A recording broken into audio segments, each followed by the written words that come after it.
તો કેન્દ્રીય શિક્ષણ મંત્રી ધર્મેન્દ્ર પ્રધાન આજે ગુજરાતના પ્રવાસે છે। આઈઆઈએમની મુલાકાત દરમિયાન એનએસયુઆઈ વિરોધ કર્યો છે।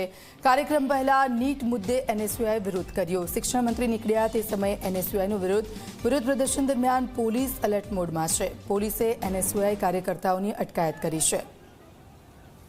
તો આઈઆઈએમની મુલાકાતે છે કેન્દ્રીય શિક્ષણ મંત્રી અને તે પહેલા જ એનએસયુઆઈનો આ વિરોધ શિક્ષણ મંત્રી નીકળ્યા તે સમયે એનએસયુઆઈ વિરોધ કર્યો છે। શિક્ષણ મંત્રી ધર્મેન્દ્ર પ્રધાન ગુજરાતની મુલાકાતે છે। આઈઆઈએમની મુલાકાત દરમિયાન એનએસયુઆઈનો વિરોધ હતો અને તે દ્રશ્યો એનએસયુઆઈના કાર્યકરોની અટકાયત કરવામાં આવી છે।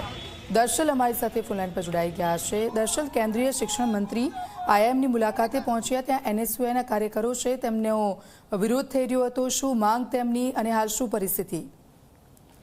દીક્ષિતા, એનએસયુઆઈના કાર્યકર્તાઓ ગુજરાત કોલેજ ખાતે વિદ્યાર્થીઓના પ્રશ્નને લઈને એ વિરોધમાં હતા ત્યારે તેમને મેસેજ મળ્યો કે અમદાવાદના એ આઈઆઈએમ ખાતે શિક્ષણ મંત્રી એ ધર્મેન્દ્ર પ્રધાન જે છે તેમનો કાર્યક્રમ છે અને ત્યાં એ મેસેજ મળતાની સાથે એ એનએસયુઆઈના કાર્યકર્તાઓ અને સાથે નીટ જે પરીક્ષાની વાત જે છે તેને લઈને એ સરકાર સામે ઉઠેલા સવાલોને લઈને ત્યાં એ વિરોધ દર્શાવવામાં આવ્યો।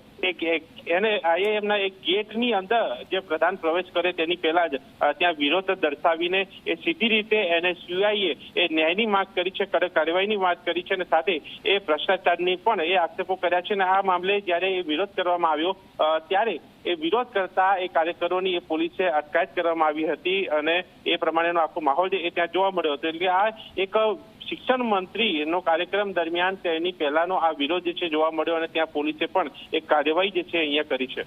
બિલકુલ, આભાર દર્શલ સમગ્ર વિગત બદલ।